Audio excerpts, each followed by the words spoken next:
começar então. Bom, então acho que eu parei na aula passada, chegando, né, à ideia da ação. Na aula passada a gente construiu a ação, a gente pensou, vamos pensar numa ação. A ação, então, lembrando aí, né, a formulação da mecânica de partículas, ó, da mecânica discreta de partículas, né? A gente tem a integral do Lagrangiano, que é a função das coordenadas generalizadas, das velocidades generalizadas, em princípio, e do tempo. Então, isso era a nossa ação.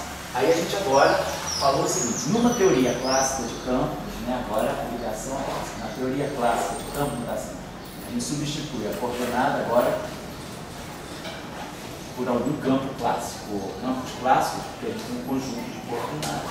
Vou botar aqui, a gente vai ter, então a gente vai substituir essa coordenada aqui agora por um campo. Esse campo aqui, como nós já entendemos, é uma função clássica, né, do tempo e das coordenadas espaciais, e esse campo ele deve ter um caráter bem definido sobre o grupo de rotação. Quer dizer, na linguagem técnica, a gente diz que esse campo aqui ele pertence a uma certa representação irredutível. Vou usar assim, né? Então, irreducible representation está em alguma representação irredutível do grupo de SO3. Para nós é o grupo de rotação. Nós estamos fazendo uma formulação ainda não relativa. Então, vou colocar o campo clássico, clássico no sentido de que não é quântico, também não relativístico. Então, são campos clássicos, eles vão trabalhar ainda com campos clássicos não relativísticos. Portanto, eles são ligados, né? Quer dizer, as transformações de espaço que a gente faz são as translações do espaço tridimensional, são as rotações do espaço tridimensional. E os nossos campos têm um caráter tensorial bem definido. Eles podem ser escalares, podem ser vetores, então esses campos aqui, essas representações irredutíveis de SO3, como nós sabemos, podem estar ligados a objetos escalares, né? A objetos espinoriais, a objetos que podem ser vetores, né? Ou podem ser tensores, em geral, objetos tensoriais. Então, vai depender do tipo de sistema que eu estou descrevendo. Às vezes eu posso descrever um sistema por um campo escalar. Um campo, por exemplo, de pressão, um campo de temperatura. Eu posso descrever por um campo espinorial. Classicamente, nós vamos ver. O campo espinorial clássico tem que ser pensado duas vezes. O que é um espinor clássico? Uma coisa é uma função de onda da mecânica quântica, que é espinorial. Outra coisa é um campo espinorial clássico. O caráter espinorial é mais delicado um pouquinho. Mas pode ser um campo vetorial, como é o caso das equações de Maxwell, ou um campo de natureza tensorial. Um campo de natureza tensorial pode ser um campo que descreve a propagação de energia e momento, de uma certa radiação. Então a gente tem várias características de campo. Então, em princípio, você vai formular uma teoria clássica de campo que seja não relativístico, aqui. Né? Depois tudo fica igual quando a gente vai para o caso relativista, mas no caso relativista, a gente simplesmente substitui o grupo de rotações espaciais pelo grupo de Lorentz. Aí a gente já introduz a noção de um espaço-tempo. Aqui não, o tempo está desconectado do espaço. Bom, então a gente, ao fazer essa transição para o campo, esse Lagrangiano aqui, como o campo agora depende não só do tempo, mas das coordenadas espaciais, então para escrever a minha ação, eu agora introduzo o integral também sobre todas as coordenadas espaciais, porque são a dependência do campo no tempo e no espaço. E então esse Lagrangiano aqui que tem dimensão, né, tem ação para nós, né, a gente sabe, a ação, o Lagrangiano tem dimensão de energia. Então, isso aqui é energia vezes tempo. A dimensão então, aqui, Lagrangiano, nós sabemos, na mecânica clássica, na mecânica newtoniana, a energia cinética menos a potencial. Então, isso aqui tem dimensão de energia. Então, isso aqui tem dimensão de tempo. Então, claro, a nossa ação ela vai ter dimensão de energia vezes tempo. É exatamente a dimensão da constante de Planck, energia vezes tempo. Então, se eu agora estou integrando uma integral de volume, para eu produzir uma energia, algo que eu vou colocar aqui, então esse objeto aqui vai ter que ser energia por unidade de volume. Eu cancelo com essa dimensão de volume aqui, e no final me dá isso aqui. Quer dizer, o que é o Lagrangiano com com dimensão de energia é a integral desse lagrangiano com dimensão de energia por unidade de volume. E aí, essa densidade lagrangiana, ela vai depender dos campos e agora das suas derivadas. Só que o campo agora não tem só derivada temporal, vai poder ter derivada temporal. E vou apagar isso aqui, tá bom? Legal. Foi.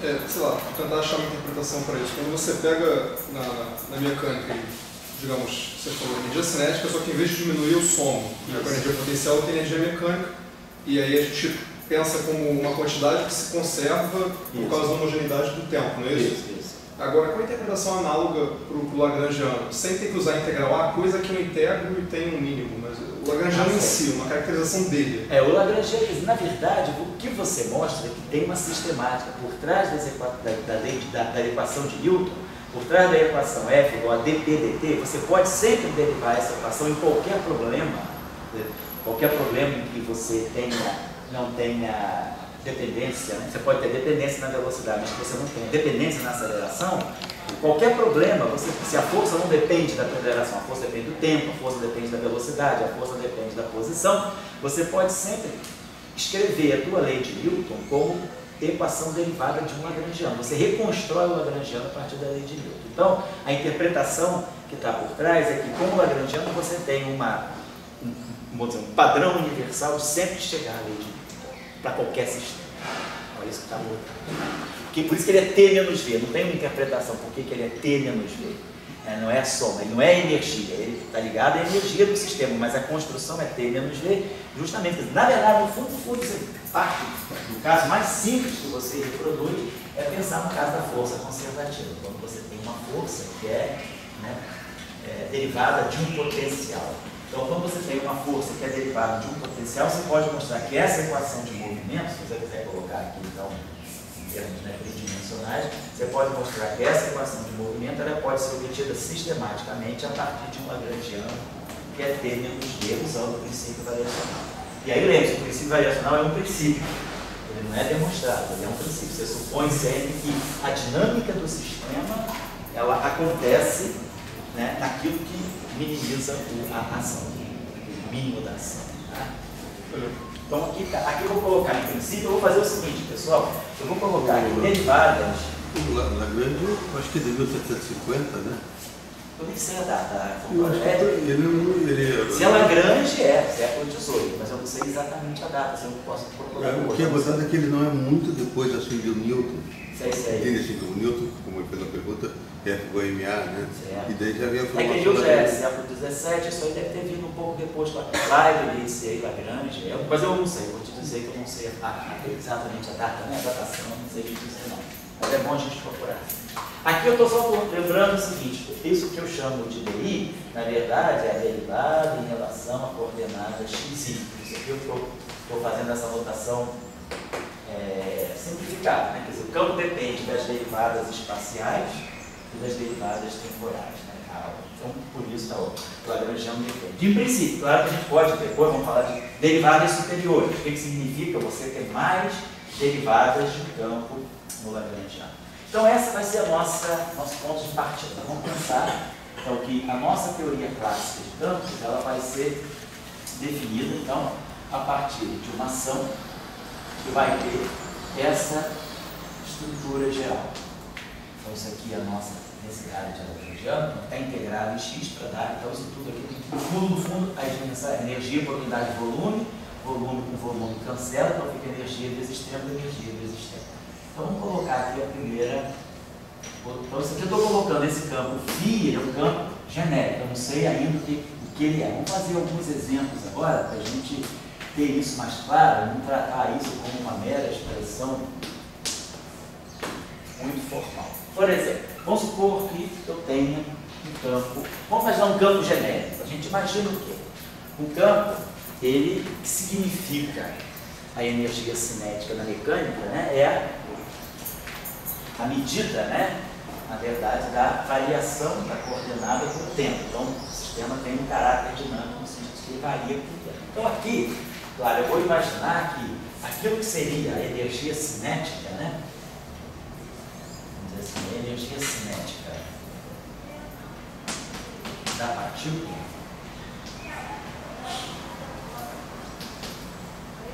ela está ligada, na verdade, ao quadrado da velocidade generalizada. É alguma coisa que vai medir, né, velocidade ao quadrado. Então agora a gente vai pensar na energia cinética do campo. Então o meu campo também, ele varia no tempo, no princípio, né? O meu campo varia no tempo, eu posso pegar então a derivada temporal dele, que eu posso inclusive, por exemplo, por fio pontos, né? Derivada temporal, né? Isso aqui ao quadrado, ou uma coisa por isso aqui é DDT de φ. Eu vou pegar toda a contribuição que vem da dependência do campo, do tempo. Agora, a diferença é que na mecânica de partícula, a gente só tem a coordenada dependente do tempo. Mas agora o meu campo depende da posição. Então, o meu campo, se ele for uniforme, né, ele é um campo que independe do tempo, da posição, ele é uniforme ao longo do espaço todo, mas ele é um campo sem, ou seja, em todos os pontos ele é o mesmo. Então, ele não tem nenhuma flutuação, ele não tem nenhuma ondulação. Então, ele é um campo que praticamente é um campo sereno. A gente imagina que isso é uma configuração de energia zero, então está paradão.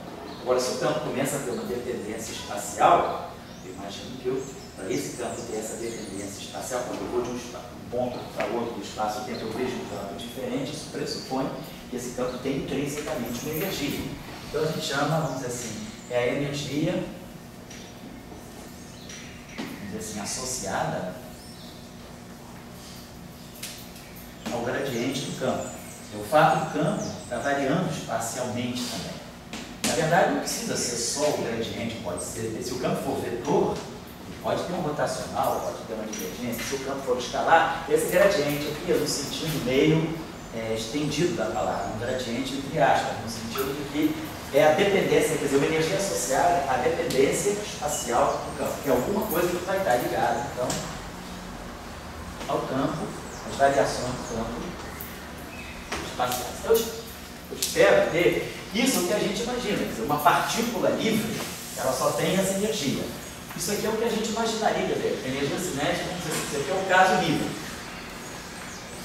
Então, quer dizer, se a partícula está livre, ela não tem energia potencial, ela só tem energia cinética, então eu tenho o quadrado da velocidade. Se o campo está livre, essa seria a situação de campo livre, teria uma grande âmbito com essas características. Agora eu posso começar a falar que quando a partícula está em interação, a gente tem, no caso da interação, assim, a gente, quando coloca a partícula em interação, por exemplo, a coisa mais óbvia, pensando no oscilador harmônico, é ter uma energia potencial que depende das coordenadas. O que a gente imagina como energia assim, de interação, algo potencial, que é muito pensar. Uma interação pode ser uma função, no caso do oscilador harmônico, um Q2, né? Ou eu posso ter um termo anarmônico, Q3, uma correção Q4, não importa, mas uma função de Q.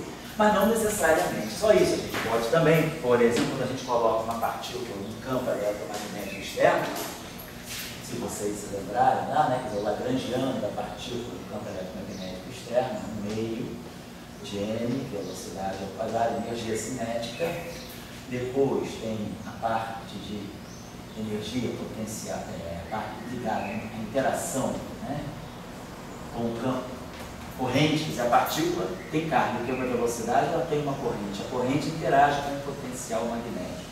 E aqui, a partícula, e aqui eu vou ter a energia da carga do campo externo. Campo eletrostático externo. Então, isso aqui é energia de interação elétrica, energia de interação magnética, energia cinética. Então, é o que a gente contabiliza. Então, a gente pode ter também, claro, o caso de ter potenciais. Nesse caso aqui, a linha, que seria o T menos V, a parte de potencial está dependendo também da velocidade. No caso da partícula do campo magnético externo, a gente tem uma dependência. Então, nada impede também de eu criar uma interação que possa depender dos campos e as suas derivadas também. Posso ter a dependência na derivada temporal, né? Uma interação pode depender, e aí vai também poder depender da derivada espacial. Mas o que caracteriza o campo livre? O campo livre é essa parte aqui, só tem energia cinética. Deixa eu colocar aqui uma posição, separar isso aqui. se a gente pensar.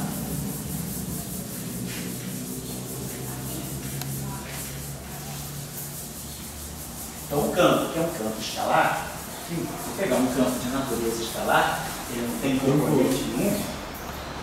O campo é uma grandeza física ou um ônibus que a gente constrói para carregar partículas? Vai depender da visão que a gente tem. Se a gente está numa visão clássica, no caso da eletrodinâmica, né? Vamos pensar no caso da eletromagnetismo. Afinal de contas, o que é o campo eletromagnético? Se a gente pensar nos potenciais, né? A gente sabe que os potenciais, né? O potencial eletrostático, o potencial magnético, o potencial vetor, esses objetos não são diretamente mensuráveis, mas a partir daí a gente tem os campos. O campo pode ser uma grandeza realmente mensurável. O campo clássico, eu posso medir o campo elétrico, eu posso medir o campo magnético, eu posso medir a temperatura, no campo de temperatura, no campo de pressão, eu posso medir o campo de velocidade, isso tudo eu posso medir. Agora, quanticamente a gente vai ter uma outra interpretação do campo. Aí o que você está falando? Na teoria quântica de campo, quando o campo deixar de ser uma estrutura clássica e passar a ter um conteúdo quântico, que a gente vai definir o que é realmente um campo quântico, aí a visão desse campo quântico ele vai se revelar através de grandezas dependentes dele, mas que sejam observáveis. Ele, em princípio, não é observável. Ele em si não é observável. O campo quântico não é um observável. O que vai ser um observável vão ser os derivantes a partir dele. Eu vou poder construir, medir energia, medir momento, ver as partículas que estão associadas a esse campo. Então, vamos colocar assim. Classicamente, eu posso pensar em ter um campo mental. Eu penso no campo eletromagnético. Eu meço o campo eletromagnético, eu meço o campo de temperatura, eu meço o campo de velocidade, eu meço o campo de pressão, e assim vai.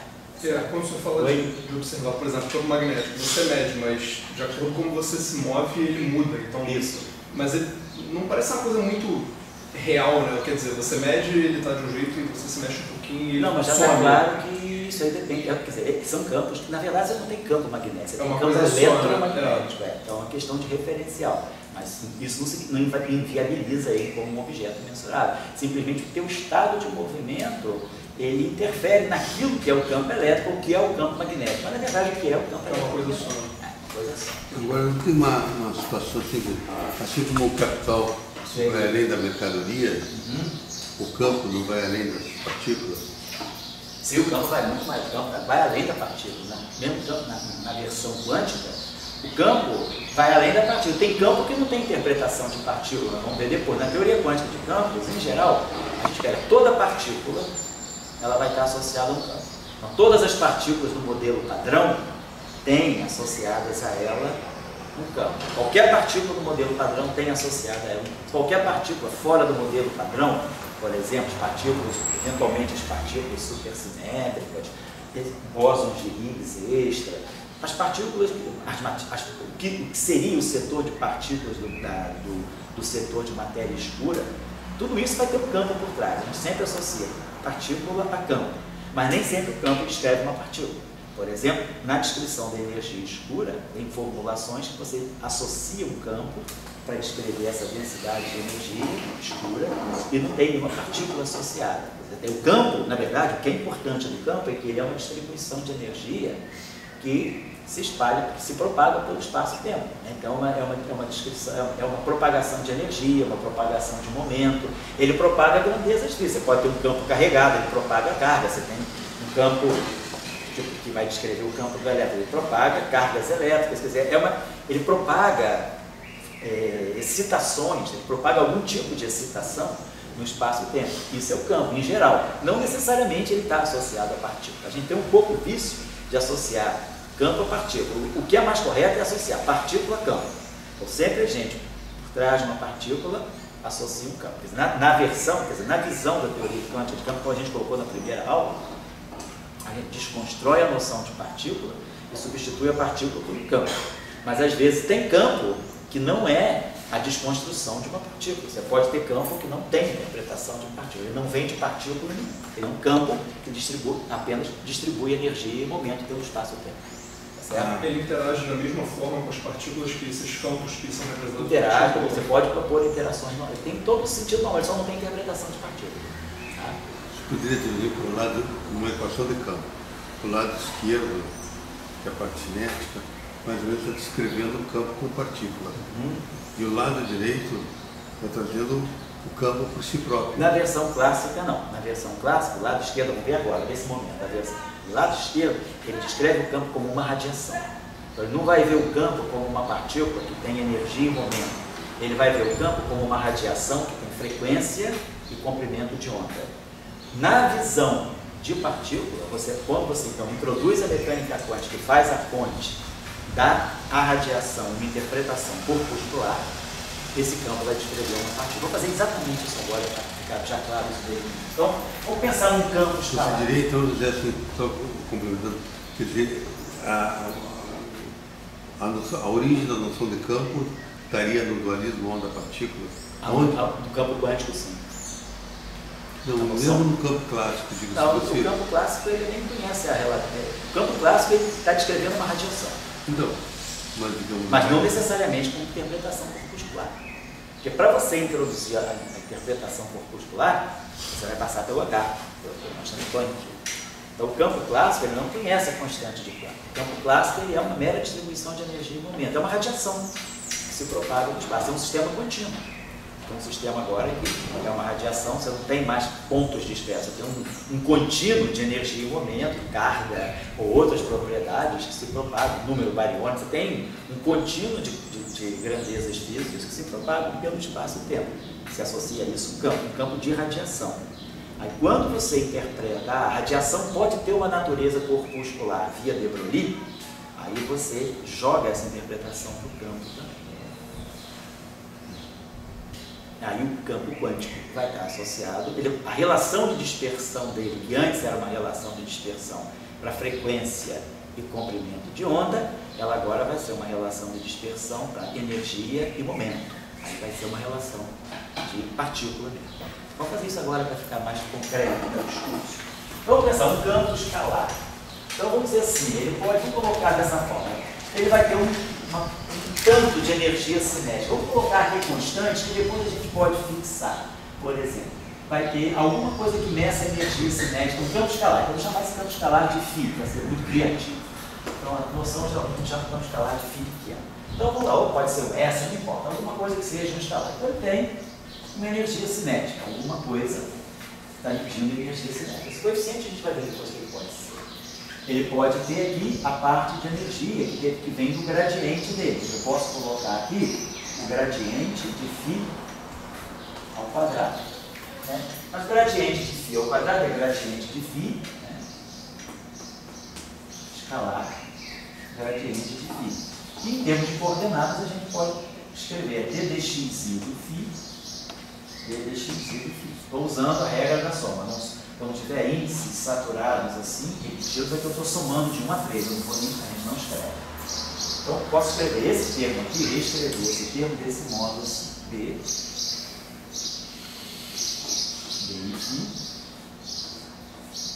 e posso ter um termo aqui, vamos ver que a gente coloca aqui um termo que seja mais uma constante C. Então, estou tentando até colocar aqui um termo que seja... vou colocar aqui mais uma constante C, vezes uma certa potência do campo. Pensando que a energia potencial é alguma coisa que tem x2, quer dizer, é uma energia tipo um oscilador, pode ser um termo de ordem, uma função polinomial. Vamos dizer que esse n aqui, né, possa ser maior ou igual a 2. Simplesmente ele é uma função polinomial. N maior ou igual a 2.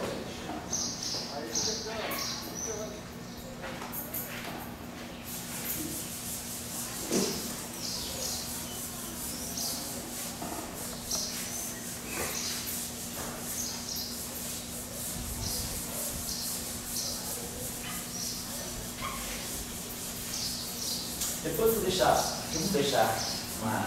Por que n é maior ou igual a 2? Por que n não é maior ou igual a 1? Pergunta é: sabe o que quer dizer? Não é impossível, mas por que geralmente a gente não acrescenta, por exemplo, um termo linear? Em geral, a gente vê todas as teorias de campo a partir do termo quadrático. Por que não tem termo linear? Coisa simples, mas não é óbvio. Então, porque o cara poderia perguntar, por que você não colocou aqui n maior ou igual a 1? Por que já foi colocando n maior ou igual a 2? Né? Não tem nada que impeça, mas a gente vai ver que Nada muda se eu colocar um termo linear do campo. Mas isso aí não é uma coisa tão assim, não passando. Depois tem uma consequência grande quando a gente estuda um mecanismo muito importante na física de campos e partículas, que é a quebra espontânea da simetria. Isso aqui depois, com a quebra espontânea da simetria, não é tão óbvio assim. Eu estou colocando a coisa, já estou chamando a atenção para vocês.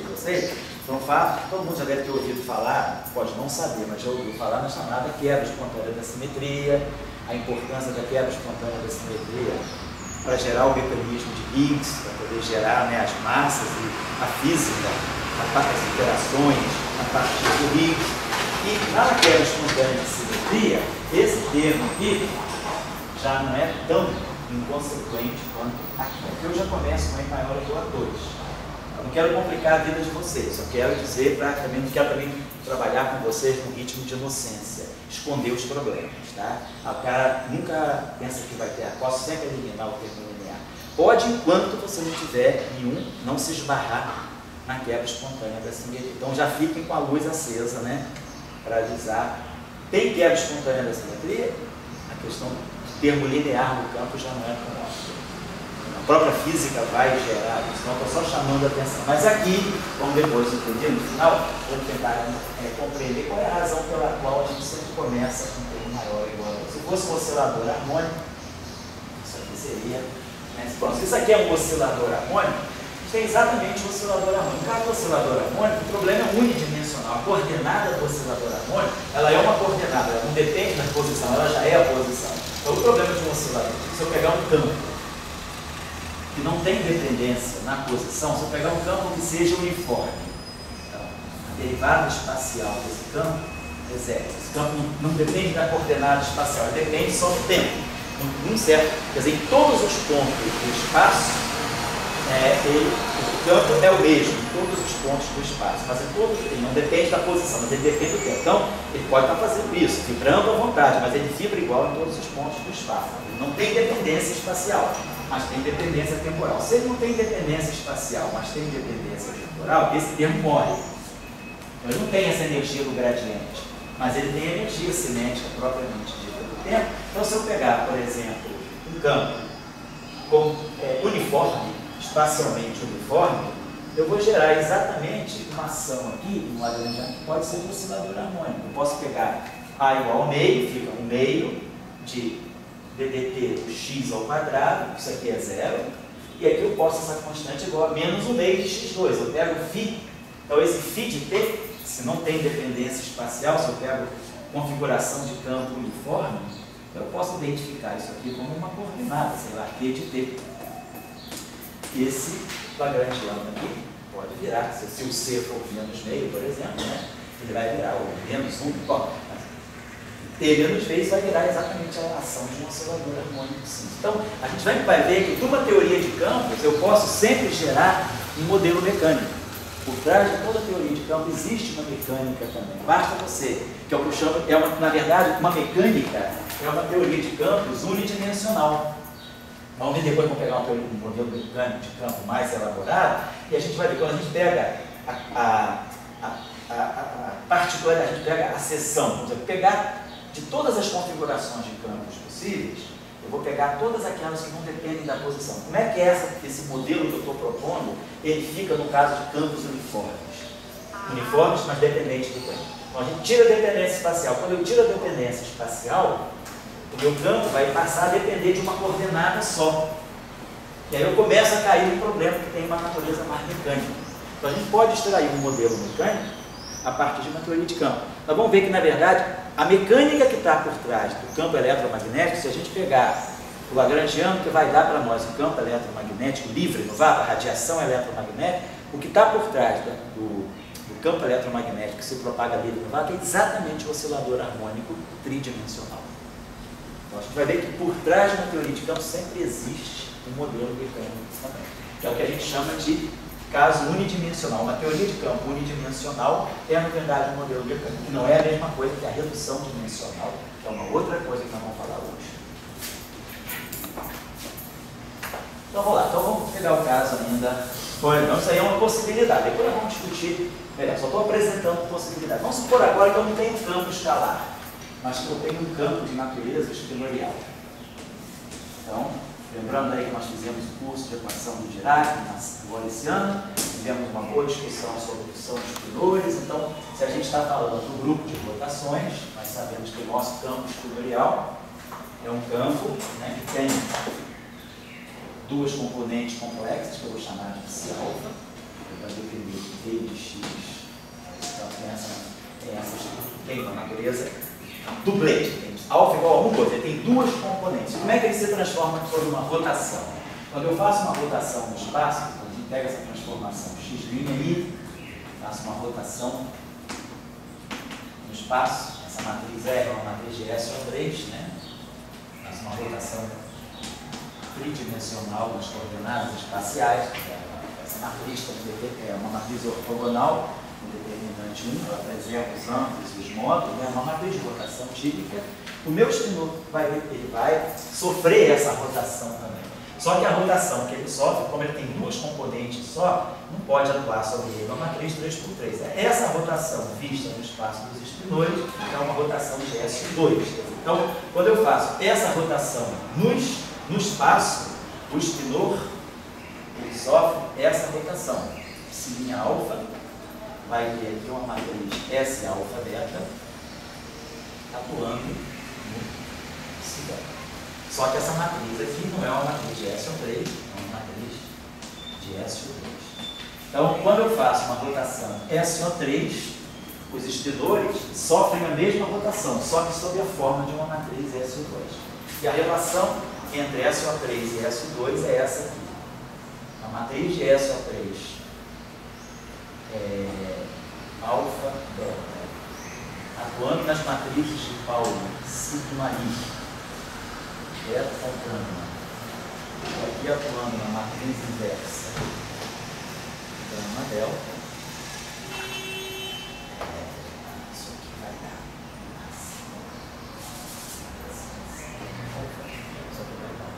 para nós é delta, não, isso aqui vai dar para nós é J, matriz de Pauli, sigma J, elemento alfa. Então, isso está acontecendo. A relação entre SO3 e SO2, ela se expressa através dessa relação que nós derivamos lá no nosso curso de Dirac. Também nos cursos de teoria de grupo a gente já derivou isso em algumas ocasiões. Você está nos nossos cursos anteriores aí. Qual é a relação entre SO2 e SO3? Então, na verdade, a gente pode escrever isso aqui de uma forma mais compacta, eliminando os índices exterioriais. Isso aqui significa o seguinte: a matriz de SO2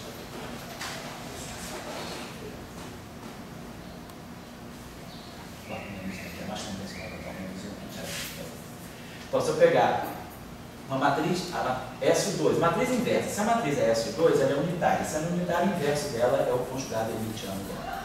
Se eu pegar essa matriz de SO2, colocar aqui uma matriz de Pauli qualquer, colocar a mesma matriz de SO2 aqui, a matriz de SO2 vai atuar nas matrizes de Pauli, fazendo uma rotação nas matrizes de Pauli. A mesma matriz que atua nas coordenadas espaciais, ela vai atuar no índice espacial das matrizes de Pauli. Eu vou ter aqui uma matriz de rotação SO3 e aqui eu tenho uma matriz de SO2. Então isso mostra que as transformações de SO2 são ligadas a SO3 por essa relação. Então os vetores, por exemplo, se eu pegar um vetor qualquer, não precisa ser o vetor posição.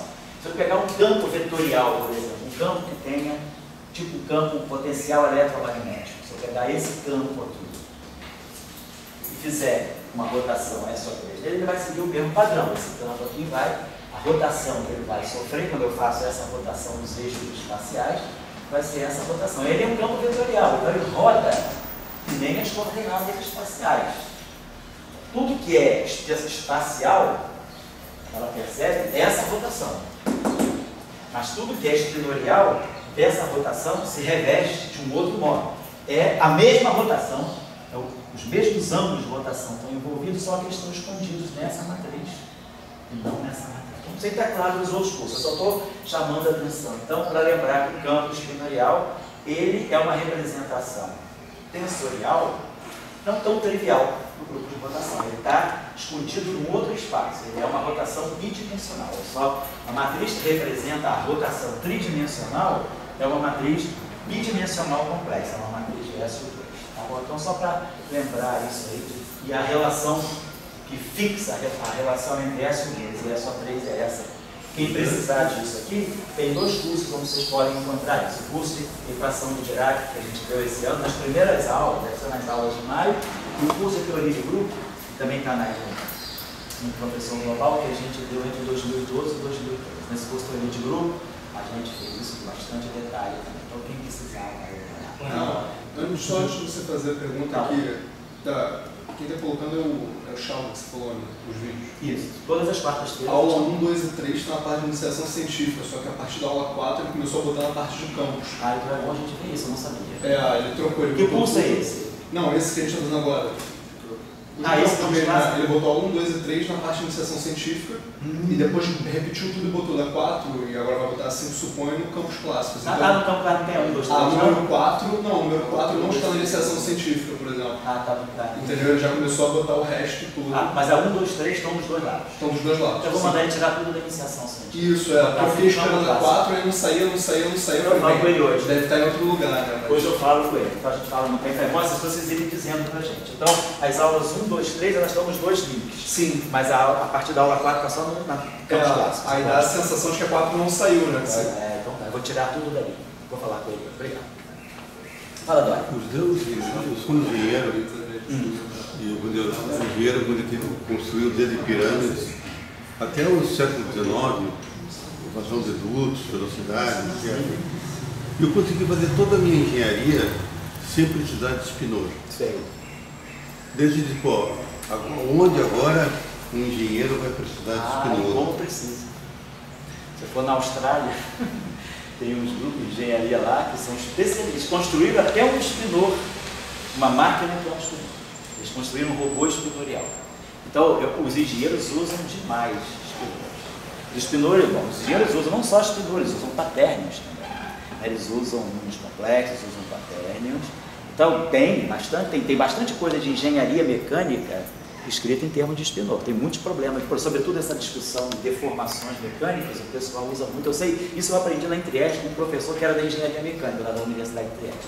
Ele foi dar um curso para nós na CISA, justamente assim, para tirar um pouco essa ideia de que o espinor está só ligado à física de partículas, a estruturas mais fundamentais. Ele era um engenheiro mecânico, o nome dele o nome dele é Tom, professor Tom. Ele tinha uma relação com um grupo na Austrália, que é ativo até hoje, e eles trabalham só com a aplicação de espinores em engenharia mecânica. Eles resolvem uma série de questões na engenharia mecânica através de espinor, porque fica mais simples. Você resolver certos problemas em dimensão 3, o tempo computacional é muito maior do que você passar o problema para a dimensão 2.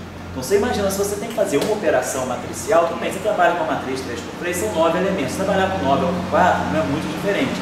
Mas quando você tem que fazer 10.000 operações matriciais, e você trabalha com matriz 3x3 ou 4x4, a diferença é sensível. Então na engenharia, muitas vezes o pessoal transforma problemas vetoriais em problemas espinoriais. Resolve no sentido espinorial, que é mais simples, o tempo de computação é bem menor, e depois reporta a solução final em termos vetoriais. Então, o engenheiro mecânico, na engenharia mecânica, hoje em dia é muito comum usar espinor.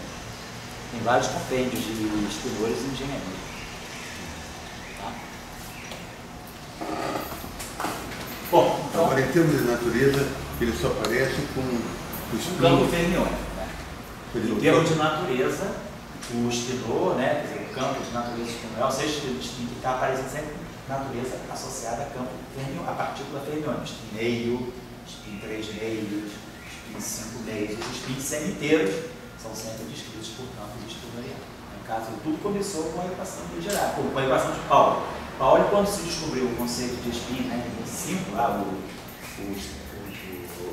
o Lebesgue do Smith, logo que Pauli fez a versão da mecânica, fez a versão quântica do spin, quer dizer, trabalhou o spin, associou o spin à equação de Schrödinger, lá em 27, ele colocou o spin, quer dizer, trabalhou o espinor dentro de uma forma não relativística para descrever o spin meio. E Dirac veio em 28 para fazer exatamente a versão relativística do espinor. Então, o espinor, Dirac não é elétron, é relativista, ele tem spin meio, mas é relativista. Então eu tenho que ampliar o conceito de espinor para a relatividade especial. Ele trouxe o conceito de espinor para a relatividade especial e escreveu a equação de Dirac.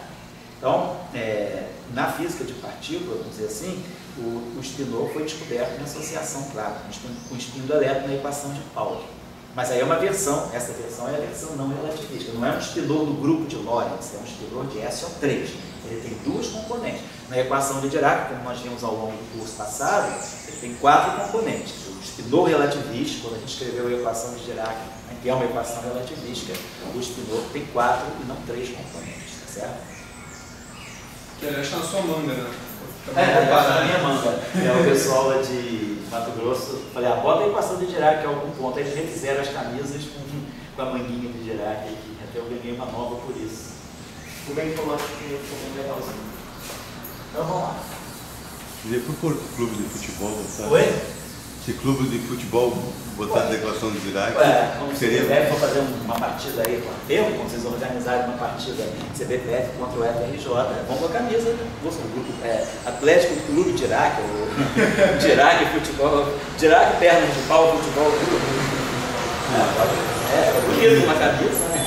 Eu aqui assisti o filme do Fellini, fazer o time do Flamengo entrar com a equação de Dirac. Aquela coisa que o Fellini gostava de fazer. Melhor do que Fly Emirates, né? Vamos lá.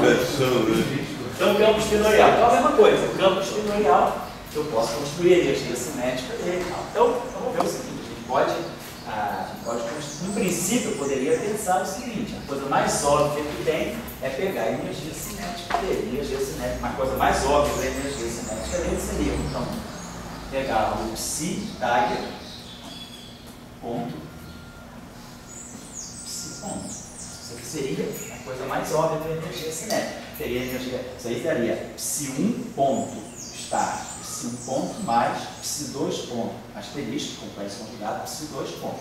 Seria a coisa mais óbvia da energia cinética desse cara. Hoje eu poderia ter a mesma coisa, eu poderia colocar um termo aqui de gradiente do spinor, gradiente do spinor. Vou colocar aqui. Na verdade é isso que eu estou escrevendo. Eu estaria pegando, estou tirando o gradiente desse spinor, escalar, gradiente desse spinor. Então, aqui no fundo, só a derivada espacial. Então isso aqui estaria me dando a parte, né, o gradiente do psi1 escalar gradiente do psi1, mais gradiente do psi2 escalar gradiente do psi2. Seria uma proposta de um termo. Estou fazendo uma versão literal disso aqui, uma transcrição literal disso aqui. Poderia colocar aqui um termo C psi dagger, que eu digo potencial. Poderia até colocar um psi dagger psi elevado a uma potência n. E aí agora, n maior é igual a 1. No caso, do campo escalar, n maior é igual a 2. Aqui n maior é igual a 1. N é maior, vou botar aqui, n igual a 1. Por que potências negativas não podem ter? Potências negativas, boa pergunta. Por que você poderia colocar potências negativas? Potências negativas, elas te dariam, se você tiver uma configuração de campo nulo, ela te faz o lagrangiano excluído. Então você teria singularidade no lagrangiano. Então você espera ter um lagrangiano que seja sempre uma grandeza finita. Então você, agora, não significa que você possa ter coisas no denominador. Nada te impede, por exemplo, de você colocar aqui um termo que fosse assim, mais um D, por exemplo, né? Você poderia ter assim, alguma coisa, φ ao quadrado sobre 1, ou seja, uma constante aqui, uma constante que eu posso chamar de φ, por exemplo, mais φ ao quadrado, algo desse tipo. Você vai, então, esse lagrangiano só vai fazer sentido quando isso aqui não for infinito, por exemplo. Então, você pode ter lagrangianos não polinomiais. Agora a pergunta essa é uma questão importante, vamos colocar isso aqui. Então, eu estou colocando uma coisa que às vezes não está nem dita muito nos cursos, mas eu acho que são coisas que vocês têm que saber, porque na hora do trabalho essas coisas aparecem, né? Na hora do curso, da prova, essas coisas não aparecem, mas na hora do dia a dia essas coisas aparecem. Então, a pergunta é, faz sentido, né? Vou botar aqui essa pergunta. Então, aqui a gente deixou a pergunta, por que N, por que N diferente de 1, né? Isso, não N igual a 1, por exemplo. Essa pergunta. Aqui eu estou deixando a pergunta. Por quê? Porque agora N igual a 1 é considerado. É uma pergunta que a gente tem que responder. A terceira pergunta que a gente pode colocar, que também é em cima, que a gente se lembrar, é considerações. Vou colocar a discussão de considerações sobre lagrangianos não polinomiais.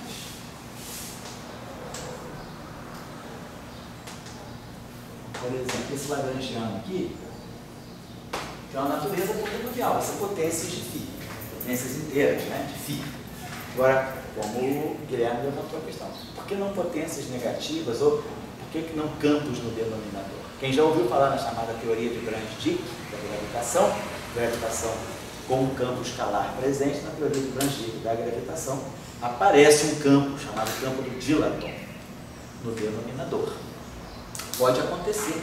Aí você tem que ver. Se você tiver campos no denominador, você está excluindo todas as configurações de campo nulo, por exemplo. Está fora de cogitação que o teu campo possa ser um campo nulo, possa ter configuração de campo nulo. Então, a questão dos lagrangianos não polinomiais, depois na teoria quântica de campos, essa questão aqui é muito mais séria, porque aí vão dar em jogo questões até de interpretação. Numa teoria clássica, então tudo bem. Eu vou depois falar, os chamados modelos sigma não lineares, que os matemáticos chamam de teoria dos mapeamentos harmônicos, que é uma coisa muito importante em física, não só em física, mas na matéria condensada, no estudo sobre supercondutores, de ferromagnetismo, né?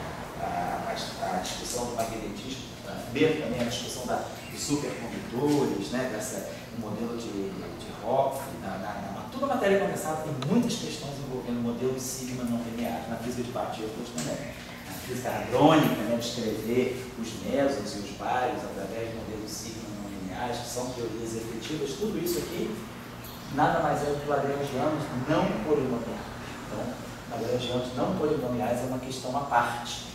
É importante. Não é unusual, mas é importante. Vamos falar sobre isso oportunamente, tá? Não hoje, mas fica já na cabeça de vocês essa questão. Seria um lagrangiano em que eu não tenha só potências, né, positivas aqui, eu posso ter expressões que sejam expressões racionais. De repente eu posso ter uma mistura de campos no numerador, um campo no denominador. Isso aqui é uma expressão racional, não é uma expressão polinomial. Então, o que significa tratar campos no denominador? Que cuidados isso requer? Eu estou chamando a atenção para vocês de que isso não é impossível, não é usual. Mas não é impossível, em certas situações é o que tem que se fazer. É colocar, você tem que se conviver com situações em que você tem campos no denominador, como é o caso da teoria de Brand-Dicke, da teoria escalar conceitual, né, e outras situações que a gente tem também. Os modelos sigma não lineares também colocam campos no denominador. Então a gente tem várias situações, mas aí a gente tem que dar um tratamento à parte.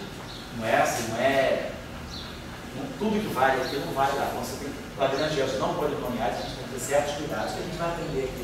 Vamos fazer umas 2 aulas sobre isso. O senhor tinha falado de singularidade no campo, mas se tiver um denominador de uma singularidade, deve dar problema. Dá problema. Então isso significa que aquele lagrangiano está excluindo aquela configuração. Você pode ter uma configuração de campo que dá singularidade no denominador, mas poderia ser uma configuração de campo interessante. Mas você está excluindo do teu tratamento. Você tem que ver como é que você vai contornar essa situação. Para começar, tá, não complicado. Estou só chamando a atenção dos problemas que tem, para vocês não ficarem inocentemente pensando que a vida é tão simples, né? Mas a gente tem, então, para começar a trabalhar, a gente vai começar a trabalhar os casos polinomiais, ganhar um pouco de experiência com isso, e depois vamos começar a tratar os casos mais complicados, né? Agora, essa situação. Quem fez o curso de equação de Dirac já pode ter uma objeção e falar, poxa, a equação de Dirac é uma equação de derivada primeira, né? E a matriz gama zero, né? Derivada temporal, psi, a matriz gama zero, depois tem menos i, É uma equação de derivada primeira. E a gente já sabe da mecânica clássica que Se eu tiver um Lagrangiano com duas derivadas multiplicadas no Lagrangiano, quando eu olhar a equação de movimento, ela se reverte uma derivada segunda, não é assim na mecânica, né? A gente escreve o Lagrangiano do oscilador harmônico, é mx ponto ao quadrado, menos kx2. Quando eu vou olhar a equação de movimento, esse mx ponto ao quadrado vira mx2 ponto. E esse kx2 aqui fica kx. Aí a gente ganha a equação desse oscilador harmônico. Então, aquilo que é derivada ao quadrado no Lagrangiano, depois a gente vai ver, pelo princípio variacional, ele passa a ser derivado ao segundo. Né? Quem já fez lá o cursinho de mecânica, um curso de mecânica mais institucionalizado, assim, uma mecânica mais analytizada, dentro do Lagrangiano depende de que ponto, de que ponto e P. Aí a gente faz o princípio variacional. Vou variar o Lagrangiano em relação, fazer uma variação funcional arbitrária em relação a quê? Então isso aqui vai ser DL, DQ, delta Q. Vou fazer uma variação delta Q. A variação delta Q induz uma variação delta L. Então a variação do Lagrangiano vai ser, veja, vai ser DL, DQ, delta Q, mais DL, DQ ponto, delta, DQ ponto. Depois, a gente sabe que eu preciso de variações arbitrárias, mas aqui quem aparece é o DQ ponto. Então o que a gente faz aqui? A gente escreve essa equação desse modo aqui. Isso aqui é DDT, o DL, DQ ponto, vezes delta Q, menos DDT, do DL, DQ ponto, isso é a regra de Leibniz, né? Vezes delta Q. A derivada do produto é a derivada do primeiro vezes o segundo, que eu subtraio daqui, mais o primeiro vezes a derivada do segundo. Esse termo que eu escrevo como uma derivada total e retiro isso aqui para que dê uma identidade. Mas aí eu fazer isso aqui é uma derivada total, tem uma ação, todo mundo se lembra. Isso aqui está pegando só os extremos. A dinâmica do sistema, ela não acontece nos extremos, ela acontece no intervalo de integração. Então esse termo aqui, a gente supõe que a variação possa ser feita a extremos fixos, né? Joga fora esse termo, sai esse termo aqui, delta Q aqui, delta Q aqui. Então o coeficiente de delta Q é a nossa dinâmica. Então a gente ganha essa equação. DDT do DL, DQ ponto, menos DL, DQ igual a zero. Então essa é a estrutura de uma equação de ordem Lagrange, quando o Lagrangiano depende só das velocidades, da coordenada de posição. Mas se eu tenho uma velocidade ao quadrado, a derivada da velocidade, a derivada em relação a Q ponto ao quadrado, é 2Q ponto, é Q ponto. Então aqui já vai sair uma velocidade, então aqui vai sair uma equação de segunda ordem. Então, se o Lagrangiano depende de derivada primeira ao quadrado, a equação de movimento, a equação, né, de ordem Lagrange, vai ser sempre com derivada segunda. Mas a equação de Dirac não é com derivada segunda, ela é com derivada primeira. Então, esse Lagrangiano não pode, esse Lagrangiano não pode ser o Lagrangiano que vai dar a equação de Dirac. A equação de Dirac, então, se eu tiver um problema mecânico, suponhamos que eu tivesse situação oposta a essa, em vez do oscilador harmônico ser mx2 pontos mais kx igual a zero, quando eu tivesse essa equação aqui, mx ponto mais kx igual a zero. Se isso aqui fosse uma equação de campo, tivesse essa equação, não mx2 pontos, de que Lagrangiano isso aí poderia sair? Isso aqui poderia sair, por exemplo, desse Lagrangiano, né? Talvez o meio de m, x ponto, né, por exemplo, né, mais kx. Se eu variar em relação a x, eu vario em relação a x aqui, vario em relação a x aqui, x2. Se eu fizer uma variação em relação a x, aqui vai produzir um x ponto e um kx. Então, para eu ter uma equação de primeira ordem em x, eu preciso ter um Lagrangiano que não tenha derivada ao quadrado. A derivada tem que estar em primeira ordem. Então, só estou chamando a atenção disso, mas então, uma outra possibilidade que pode atender melhor a equação. Isso aqui eu coloquei como uma, vamos fazer uma apanhada. O que pode ser? Depois, o que pode ser, pode não ser. Né? Então, no caso da equação de Dirac, isso aqui não vai ser uma boa proposta. Vamos ver depois, quando a gente aprender o princípio variacional para campo. Eu só estou dando possibilidade, mas aí o cara que é um pouquinho mais assim, está ligado ao outro curso, fala, poxa, mas a equação de Dirac é de primeira ordem na derivada espacial, na derivada temporal. Uma equação que é de primeira ordem, uma equação que é de primeira ordem, ela não pode vir de um lagrangiano que tenha velocidade ao quadrado, porque isso aqui naturalmente vai dar derivada à segunda e não derivada à primeira. Então, a proposta que a gente pode fazer, por exemplo, uma proposta desse tipo, né? Poderia pensar a, por exemplo, cidade, psicono, poderia ser algo desse tipo. Mas aí a gente, por exemplo, poderia ser um termo assim, mas aí a gente poderia também pensar em algo que tem um termo, tem uma derivada primeira na posição.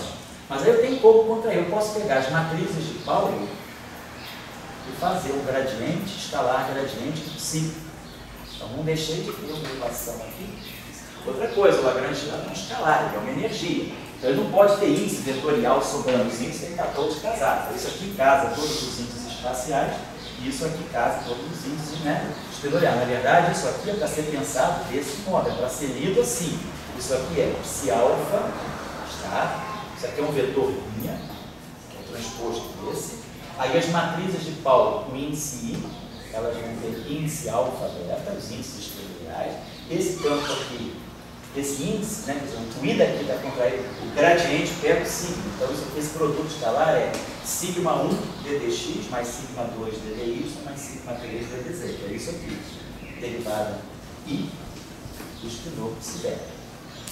Esse termo tem que ser lido dessa forma, colocando todos os índices bonitinhos.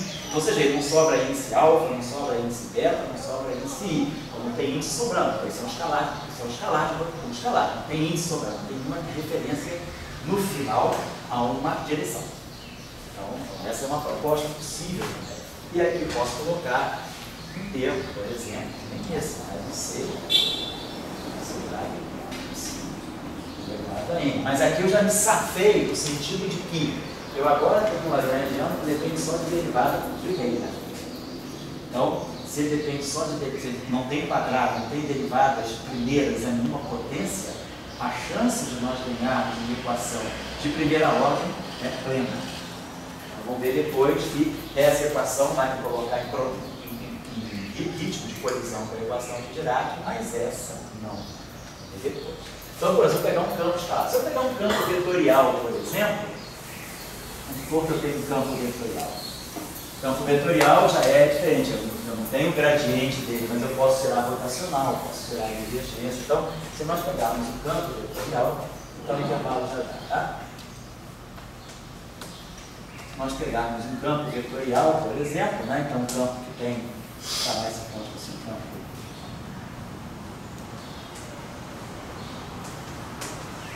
Aqui, pessoal, eu estou fazendo o seguinte, às vezes no curso de teoria de campo, eu estou acostumado a ver cursos e livros, né? E o cara já começa pegando o lagrangiano, tudo muito formal, a pessoa vai trabalhando aquilo sem saber muito o que está fazendo.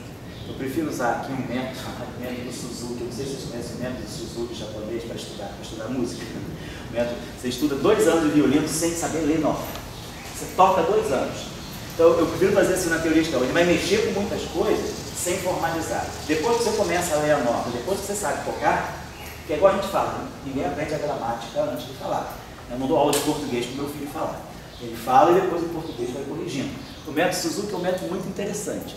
Eu acho que ele pode ser muito aplicado. Eu gosto de aplicar ele em física. Lá no pré-vestibular em Petrópolis eu aplico o método Suzuki da física. Porque você faz a pessoa trabalhar em física sem saber algumas coisas. Depois é que ela vai formalizar as ideias. Então, teoria de campo eu acho que é bom isso. Bota a mão na massa. Eu poderia já estar derivando as equações de ordem lá, fica tudo muito formal. Acho que o importante é a gente fazer várias situações. Vamos colocar agora o campo eletromagnético. Vamos mexendo com isso. Depois que a gente estiver mexendo com isso, a gente começa a entrar com um aparato mais formal. Que aí você sabe que você está formalizando alguma coisa que você já sabe fazer. Quando você formaliza o desconhecimento, é ruim. Mas quando você formaliza alguma coisa que você já sabe, a chance de você fazer besteira é menor. A gente assim mesmo era, né? Claro. Mas é mais fácil a gente primeiro trabalhar, botar a mão na massa, tocar. Precisa tocar. Depois que você tocar, você vai aprender lá a teoria musical completa. O Luiz também toca música, sabe que às vezes tem gente que toca de ouvido, muito bem, né? Não lê partitura. Tem gente que lê partitura e toca mal. Às vezes você lê partitura e fica muito engessado. Então eu estou colocando isso. Vamos fazer aqui um pouco de Suzuki. A teoria de campo. Vamos primeiro mexer com os campos, colocar, ter familiaridade, saber, e depois a gente vai começar a formalizar e vai tirar simetria, teorema de Medo, mas isso tudo eu acho que é muito formal, engessa muito, se você primeiro não tem essa destreza no que você está fazendo. Então vamos pegar um campo vetorial. Quais são os possíveis propostas? Um campo vetorial depende do tempo. Então, isso eu posso colocar, nada me impede de pensar num termo de velocidade. Vou botar aqui uma constante A, e aqui, por exemplo, A vetor escalar. A vetor, pegando aqui a parte de energia cinética desse campo. Vamos pegar aqui agora a parte de energia potencial, a parte de energia cinética de gradiente. Mas um campo vetorial não tem gradiente. Um campo vetorial tem divergência. Então, estaria recomendando as pessoas namorarem sem saber o nome. Assim. O que o pessoal jovem faz hoje, não é muito bom. A pessoa fica, depois namora, né? Assim. Então é o método Suzuki na hora do amor. Você primeiro namora, passa a mão, esfrega, depois é que você vai dizer, vale a pena? Vou me casar? É o método Suzuki, oi? Depois pergunta o nome. No final você vai perguntar, a última coisa vai saber o nome. Depois você vai ver o currículo Lattes, né? Se vale a pena. A última etapa é ver o currículo, atualizem seus currículos Lattes, né? Você lá mesmo no barzinho da Lata, você já pode saber se o cara vale a pena. Entra no currículo Lattes dele. A namorada do meu filho entrou. Depois que ela também é da área acadêmica, ela entrou no currículo lá, entrou no currículo do carinho para ver se valia a pena. Pelo currículo lá, você vê se o cara tem alguma coisa ou não. Então, mas esse é o método Suzuki, né? Você primeiro não conhece o nome, não sabe, mas você transa ao máximo, conhece tudo, depois vale a pena formalizar. Né? Por isso dá certo os casamentos hoje, né? Por isso eles duram 3 anos. Né? Mas pelo menos ele vai até o fundo. Antigamente durava 50 anos e você não sabia com quem estava casado. Você ia descobrir que teu marido tinha 50 amantes, né? Nos 50 anos de casamento. Hoje em dia não, todo mundo sabe tudo. Então o casamento dura 3 anos porque ele é transparente, mas é porque o método Suzuki funciona, né? Tem que ser Suzuki, tá? Então sempre façam as coisas e depois formalizem, tá? É isso que queria dizer, Dória? Eu vi um negócio de tio Suquita aí no vídeo antes de ser nome. Você viu o vídeo do tio Suquita? Não é sensacional? Não, o vídeo não. Você tem que ver, vai no YouTube, cara. Bota lá o tio Suquita. Eu botei pra ver se ainda tem várias propagandas do tio Suquita, mas é muito interessante. A menina que faz a propaganda, ela sabe ser sedutora, né? E o cara sabe ser enrolado, né? Depois no final, dá de cara na porta. Você vai ver, pega ela, bota tio Suquita no YouTube, tem várias. Fizeram propaganda nova dessa? Não fizeram porque foi proibido. É aquela da década de 90. Você sabia disso? Sim, eu tô ficando velho. Não, você é novo, cara. Quando teu pai falou pra você. Não, eu vi na televisão. Já viu? Chegou a parecer, você era pequeno, mas você era pequeno, né? Foi que década de 99, 2000. Essa propaganda foi proibida no início dos anos 2000, porque parece que aí começou a entrar em conflito com pessoas de terceira idade. Mas não tem nada de preconceituoso, cara. É muito o pessoal se ofendeu, não tem nada a ver. Era engraçadíssimo, era muito bem feito. Né? Eu lembro que na época era repercussão. Todos você falava, né? Da perto 40 para mim. Isso. Exatamente. Depois vocês dêem uma tio Suquita. Vocês conhecem, o resto do refrigerante ainda existe, não existe? Suquita ainda existe, né? Então. No método Suquita, em vez de na Suzuki. Em vez de Mas o método Suquita, isso eu não sei. O método Suquita é o método do piano. Em vez de ir no currículo lá, faz a conta bancária. Né? Isso aí serve. Certas pessoas devem CPF, né? Isso aí é. Eu acho melhor pegar o currículo Lattes. Então eu sempre falo para os alunos, atualiza o currículo Lattes, né? Se eu tivesse uma filha, eu ia querer ver o currículo Lattes no meu genro. Tá certo? Então vamos lá. A ponto. Então, gradiente, isso aqui é uma possibilidade. Eu medir a energia do campo dependendo da sua dependência espacial. Depois eu posso colocar um termo aqui, por exemplo, rotacional de água. E posso colocar aqui um termo, sei lá, que seja mais D, por exemplo, A escalar A, uma certa potência, também em maior ou igual a 1. Então, por exemplo, seria uma possibilidade. Quer dizer, o que esse Lagrangiano vai dar? Depois nós vamos colocar. Agora, vamos fazer uma coisa. Qual é o sistema que vocês... Já foi o último exemplo agora, antes de fechar. Qual é o exemplo que vocês conhecem de um sistema que tem campo escalar e campo vetorial juntos? Né? Quando a gente olha para o eletromagnetismo, O campo elétrico ele é gradiente do potencial φ e ddt do ar.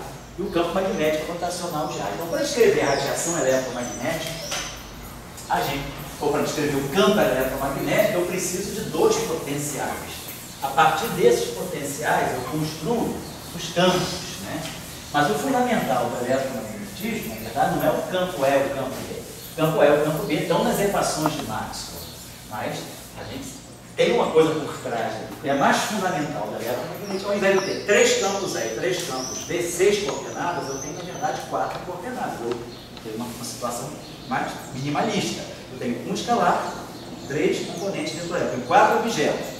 Então, com o meu potencial φ e o meu potencial vetor A, nós construímos, né, o que é o campo elétrico e o que é o campo magnético. Então, a gente vai dizer que a descrição verdadeira do campo eletromagnético, o fato das equações de Maxwell usarem E e B é uma consequência de algo que nós vamos ver mais tarde, quando estudarmos a chamada simetria de Gale e simetria de Carrier. Mas, na verdade, o fenômeno eletromagnético ele é filiado.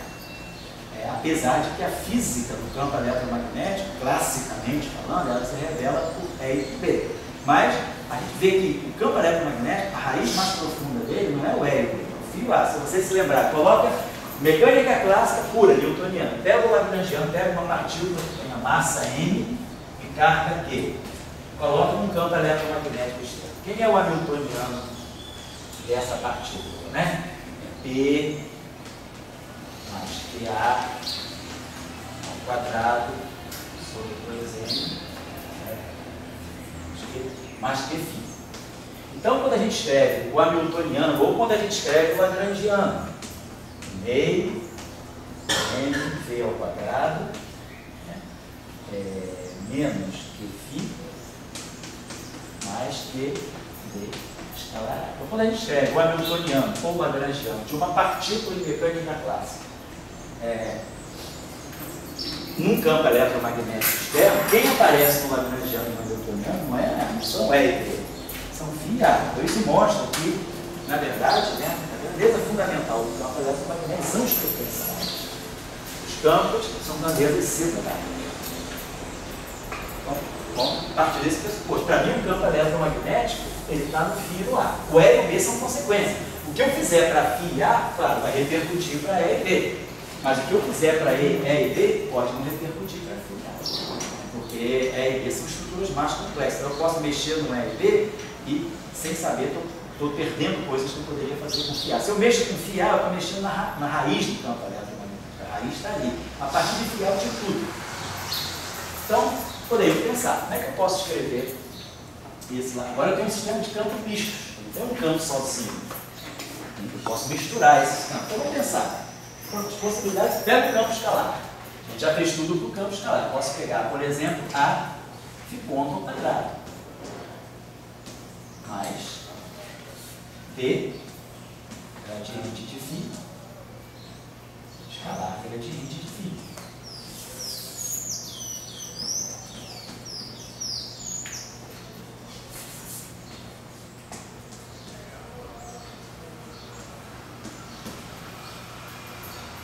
Depois, então aqui eu peguei. Do φ eu peguei tudo. Claro, posso pegar aquele termo que a gente colocou. C, φ, com campo escalar. Posso levar esse campo escalar uma certa potência M.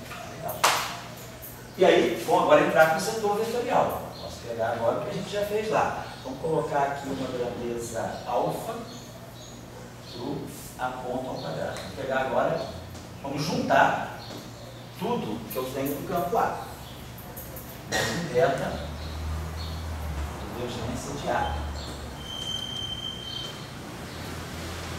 Mais um gama rotacional de A.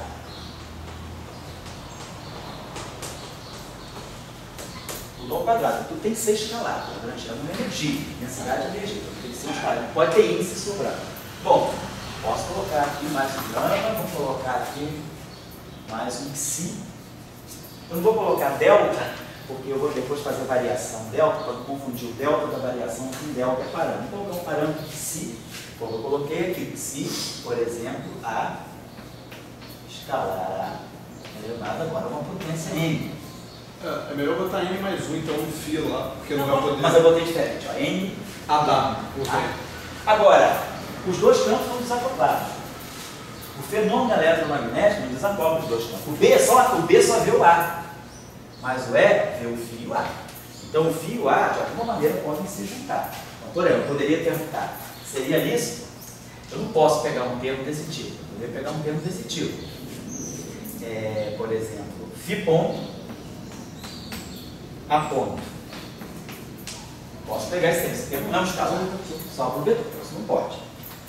Será que eu posso, como é que eu posso combinar φ com A? E outra coisa, a gente quer combinar de tal maneira que eu tenha sempre, em cada total de duas derivadas, eu quero termos de derivadas. Nós estamos sempre pensando que meu lagrangiano depende só, eu querer pegar lagrangiano quadrático, tudo que tem só, né, depende de duas derivadas, uma derivada no campo, outra derivada no outro campo. Por exemplo, eu poderia pegar alguma coisa assim, tipo aqui o parâmetro zeta, por exemplo, nada me impede de pegar o gradiente de φ escalar a ponto. Isso aqui é um escalar, gradiente que não fechou, não tem caráter vetorial. E eu estou misturando, não tem nenhum problema. Aqui tem uma derivada espacial e aqui tem uma derivada temporal. Nada me impede. Ou eu poderia pegar algum termo também desse tipo, vamos ver se alfa, se botar um termo lambda aqui, por exemplo, eu poderia pegar algo desse tipo, gradiente de φ escalar, por exemplo, rotacional de A.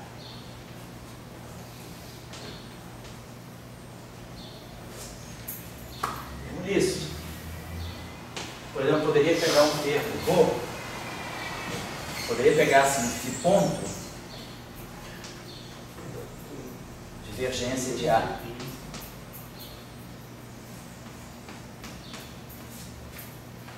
É um escalar. Mistura duas derivadas, não importa. Posso pegar, sei lá, tem mais algumas possibilidades, um termo sigma, né?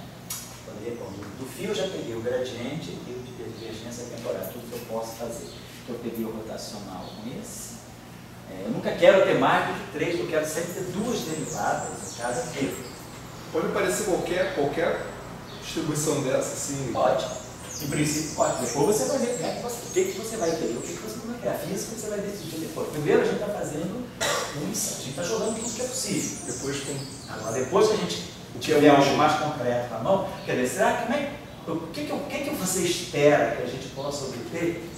O que você espera que você possa obter de um lagrangiano que descreva o campo eletromagnético? Qual é o primeiro produto que você quer procurar para descrever o eletromagnetismo? As distribuições, né? Mas o que te coloca? O que é eletromagnetismo para você? Primeira coisa que você vê, né? Qual é o fundamental do eletromagnetismo? Quero falar pensa em campos, né? Os campos e as equações de Maxwell. Sim. Então a primeira coisa que a gente pode pensar, será que desse lagrangiano chega das equações de Maxwell? Então, a gente vai ver. Vamos trabalhar esse lagrangiano, vamos chegar a um conjunto de equações que é estupendo. Depois nós vamos para obter Maxwell, vai ser um caso particular. Como é que eu chego às equações de Maxwell? Será que eu preciso de tudo isso para chegar nas equações de Maxwell? Ou eu posso zerar alguns desses termos e eu ganho as equações de Maxwell? Então a ideia é essa, você sempre, em teoria de campo, a tua ideia, você tem que construir o lagrangiano mais geral possível, compatível com as simetrias que você quer ter. Nesse caso, eu estou colocando para vocês um único vínculo, que é a simetria rotacional. O lagrangiano tem que ser um escalar. No final do dia, ele é um escalar. Nós estamos escrevendo o lagrangiano escalar mais geral possível. Segundo vínculo que eu estou colocando para vocês, eu quero descrever o lagrangiano de tal maneira que o que é cinético dele, que a gente está trazendo assim, de percepção do que é cinético, são termos que têm derivadas ao quadrado. Derivada ao quadrado, derivada ao quadrado, um termo com derivada ao quadrado, um termo com derivada ao quadrado, um termo com derivada ao quadrado, um termo com derivada ao quadrado, não precisa ser derivada temporal, espacial, pode ser não diagonal, estou misturando derivada temporal com derivada espacial, nada me impede. Ou eu poderia ter também, sei lá, um termo desse tipo, poderia ser, por exemplo, o gradiente de φ, já botei gradiente de φ escalar a ponto, eu já coloquei o φ ponto, então tá certo. Basicamente isso aí, deixa eu ver quantos tempos eu gerei aqui. 1, 2, 3, 4, 5, 6, 7, 8, 9, 10, já tá bom. Se alguém tiver criatividade anática, tá? Não é proibido, não estou dizendo que eu exauri todas as possibilidades, mas vocês têm que fazer isso, procurar o lagrangiano mais geral possível, para envolver esse chão. Por que eu trouxe esse setor aqui? Aqui eu fiz só o escalar. Aqui eu fiz só o vetorial.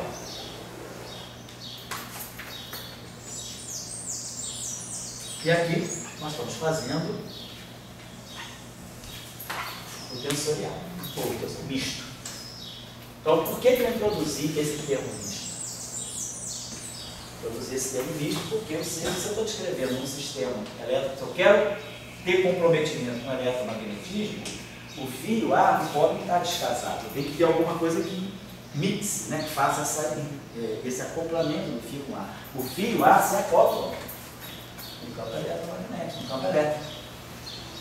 Pelo campo magnético não, o campo magnético só vê o B, mas o campo elétrico é o fio A. Né? Por que aparece aqui DA, justamente por causa da corrente de deslocamento da máxima, conservação da carga. Fenomenologia, desculpa, a fenomenologia que aqui na verdade é o Lenz, né?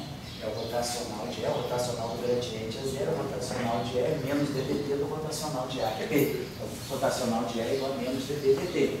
É o Faraday Lenz, que está montado. Então é o Faraday Lenz que acopla, né, o fio com A. Aqui. Então eu preciso, de uma certa maneira, levar em conta que o meu fio A se acopla também no lagrangiano. Porque eu quero, qual é a ideia do lagrangiano? A ideia é que do lagrangiano você tire tudo o que você quer sobre o seu sistema. As simetrias, as leis de conservação, a dinâmica do sistema. A primeira coisa que a gente tira é a dinâmica do sistema, a propagação do sistema.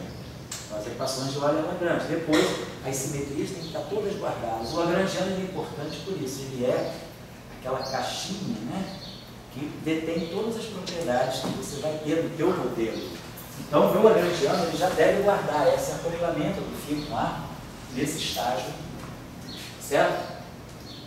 Vou deixar, então, vai fazer o intervalo agora, vou deixar uma tarefa para vocês, então, fazerem, né? Eu fiz o campo escalar, o campo espinorial, o campo vetorial com o campo escalar. Agora eu vou deixar a tarefa para vocês no campo tensorial.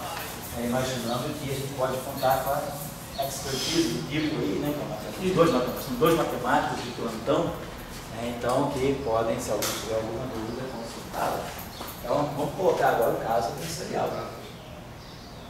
Se eles não souberem, não tem problema, ninguém vai degolar, né? Tem só lembrar que a gente está aqui aprendendo, só estou colocando assim, se alguém tiver alguma dúvida mais conceitual, mas aí o pessoal que sabe, o Luiz sabe, tem essas coisas, sério, né? O pessoal mais senior aí, conhece bem isso, o Léo, o Guilherme, pô, o cara mais tensorial do que você, o cara da relatividade, esse cara sonha com tensor, né? Fica com tensor. Duas palavras. Não, tensor é com você. Então vamos lá. Você que eu pego o campo tensorial, vamos pensar no campo tensorial assim, bem amigável, que é o campo de gravitação. Suponhamos que eu tenho um campo tensorial de rank 2, um campo G e J simétrico. Um campo, uma matriz simétrica, G e J igual a GJ aí. Então, no caso, não é relativístico, só a parte passada. Então, é uma matriz 3x3 simétrica. Toda matriz 3x3 simétrica depende de 6 elementos. Né? Tem que ser, então, aqui, apesar de ter 9 componentes, 3 vezes 3, 9, como ela é simétrica, a relação de simetria marca, né, 3 parâmetros. Então, a matriz simétrica mais geral que eu posso escrever 3x3 é alfa, beta, gama, beta, delta, epsilon, gama, epsilon, zeta. Então tem quantos elementos? Alfa, 1, 2, 3, 4, 5, 6. Então a matriz simétrica é uma matriz que tem 6 elementos independentes. Então, na verdade, aqui dentro tem 6 campos. Tem um campo alfa de Tx, um campo delta de Tx, um campo zeta de Tx, beta de Tx, gama de Tx, zeta de Tx. São 6 campos que estão guardadinhos dentro dessa matriz aqui. Então, isso é uma matriz, um campo tensorial simétrico